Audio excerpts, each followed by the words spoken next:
Hi, today I'm going to show you how to remove and install a fuser on an HP LaserJet 1022. This printer's got a really big family. There's the 1020, the 1018, 1010, 1012. And it's not a very long procedure, and it's not complicated. This is definitely something you can do yourself and save some money. Let's say that you had some prints, and the prints were coming out with some quality issues that weren't resolved by replacing the toner cartridge. At that point in time, you would probably want to take a look at the fusing assembly, and that's most likely what's wrong. So if you're just curious about this machine, you want to inspect the fuser, this is a good time to do it. You can take a flashlight and examine the fusing assembly. It is a sleeve and an element through the top with a flashlight, and that's a good way. So if you know you need a fusing assembly or you're just curious, this is how you remove the fusing assembly, and let's get started. In this repair, I like to work from the back of the machine, and I'm going to be working with a good number 2 Phillips with a good magnetized tip, and let's remove the left and the right screw. They just sold so many of these little models that it's crazy. And this really isn't a difficult repair, and it can definitely save you some good money, and that's the name of the game here. You can order your own part in. We do sell these parts on brokenprinter.com. And at this point in time, you open up the toner access cover, remove your toner, and remove the side plate. You can see it just has a couple little clips. Just pull back on it and push forward. And do the same with the right side.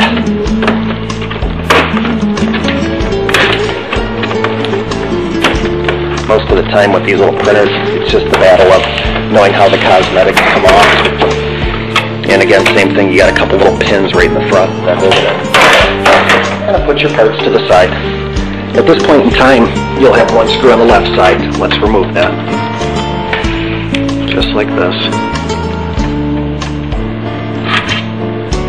And let's go ahead now and remove the one screw on the top lid assembly. It's right where my finger is. It's just a little silver screw. Yeah, that's why I like to work with a good magnetized tip. Keep stuff from falling inside the printer. Now we have to remove this little white clip right here that is kind of part of the interlock of the door assembly. And what I like to do is get behind it with a flat blade and just depress the 2 little locking arms. And there you go, it just comes right out. You can see those little clips right there on the left and the right side. And at that point in time, now what we can do is take this piece of metal right here on the back, and it will lift up and hinge out of its socket. You can kind of see all the plastics just kind of went off on their own way. Now the lid assembly will come off. You can see that. I'll probably do this video today in 2 parts, one to remove it and one to install it. Now these arms right here are actually part of the pressure locks on the fusing assembly. And when you open up the door cover, it releases the pressure so you can pull out your paper if you had a paper jam. Kind of cool. Okay, at this point in time, let's get the wiring harnesses out of the way. And we're going to start with this cluster on the right side.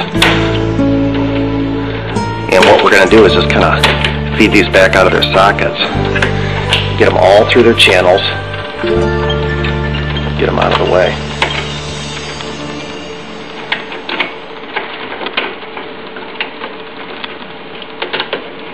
And we got the one large white plug right here. And that's just like that. Let's get that out of the way also. And then we're going to have a grounding contact right there.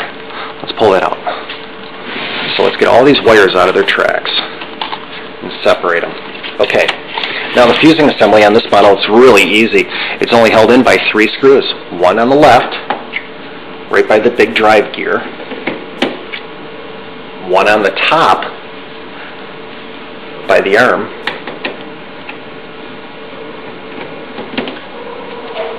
and one on the right side, which is just below the sensor. And you got to kind of stick your screwdriver through there, and you can kind of see it, just like that.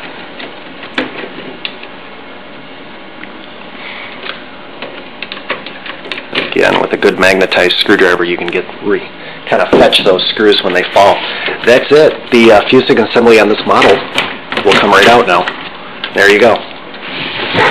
So here it is, and at this point in time you can inspect the sleeve that's inside there and see if yours is ripped, or maybe it's torn, or maybe there's some, the Teflon has just worn right off, or maybe you're going to attempt to rebuild this fusing assembly, and that's a great way to save some money. I think in the future I will do probably a video on that, but right now I'm just going to show you how to remove the fuser and reinstall it.